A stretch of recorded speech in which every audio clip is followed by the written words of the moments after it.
Greetings and welcome back. This is Iris Heath, licensed clinical professional counselor, coming to you again. So thank you for returning and for following and supporting me as I attempt to share some tools with you. And today, the question is, how do you manage your anger? So when I do groups, I actually remind my clients that anger is a secondary emotion, meaning there is usually something that triggers our anger. Let me give you a definition of anger. The Cambridge University Press is stating it as a strong feeling that makes you want to hurt someone or be unpleasant because of something unfair or unkind that has happened. The American Psychological Association defines anger as an emotion characterized by antagonism towards someone or something you feel has deliberately done you wrong. So I want to move on from there to, I'm going to flash this quickly. See this man with this angry face. I'm going to find out so I can give credit to who created this wonderful tool. So the anger is something that many of us have not been taught how to manage our anger. And I'd like to remind you that the Bible says to get angry and sin not. So anger will come. What I want to remind you is something is really triggering that anger.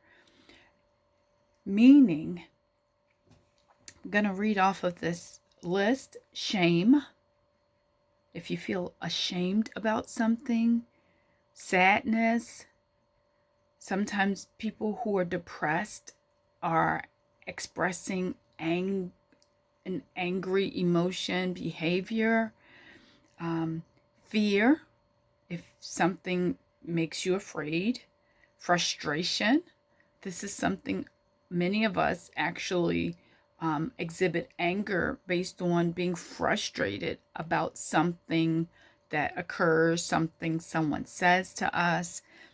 Guilt, disappointment, worry, embarrassment, jealousy, hurt, anxiety, and I started with shame. I always like to throw in disrespect.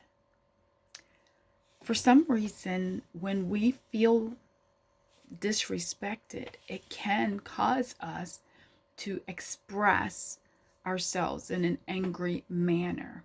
So what I would like to ask you to do is I would like you to practice this habit. It really does work. And so it comes with practice, just like those breathing exercises, it comes with practice. So I'd like to ask you, when you become angry, because many of us, we refer to it as I'm angry or I got angry. So I'd like to ask you to even change how you're referring to it. Start asking yourself, what triggered my anger? What caused me to become angry? However you express it. And if it was, let's say, for example, you were in the line, thinking you needed to get in and out quickly, pick up something, you've worked all day, or you need to get someplace by a certain time. The person in front of you is asking a lot of questions and holding up the line. That may be frustration. So frustration is triggering your anger. And so what I want you to start doing is actually practice this. Ask yourself, what triggered my anger that time? Like, I said this, I responded this way. What was going on with me? What did I see? What did I feel? I want you to start asking yourself this, because as you start practicing it, it will actually help you to start managing your angry responses better. I'll bring something another time, but I want you to start practicing this. Keep in mind, as children, most of our parents didn't teach us how to manage our anger. And so now as adults, it's for us as we want to respond more appropriately, more adult-like. We want to be able to give a more appropriate response. And even if in the moment we don't do it, we'll talk about apologies and other things later. But today, the question on the floor or on the table is, how are you managing your anger? And I want to encourage you, you can do this. You can do this. Keep practicing. Use your journal. Journals are for you. Write what you need to write in it. Don't worry about the spelling. Don't worry about using complete sentences. If you just need to jot down a few words, a few terms, the date, how you felt today, how many times you became angry, what was it connected to? Was it frustration? Was it hurt? Did someone hurt your feelings? That's real.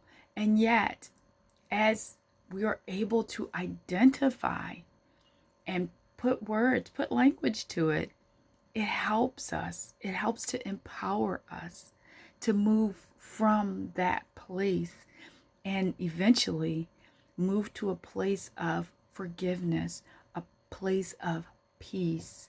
And so those are things I'm going to bring to us also, the study of forgiveness. Ooh. So I hope this has been helpful today. Continue to be encouraged. Again, thank you for your support, and I hope that you're really working on these things.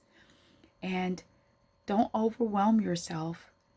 Take this as information, and as you are in the moment, be in the moment. Learn to be in the moment. We're gonna practice that too. But in the moment, when you become angry about something, what triggered that? Okay, and put a name to it.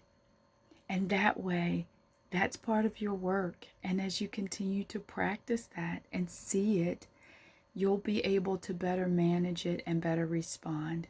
So keep up the good work and continue to be blessed and encouraged. Be well. Until the next time, please consider liking or subscribing if this is helping you.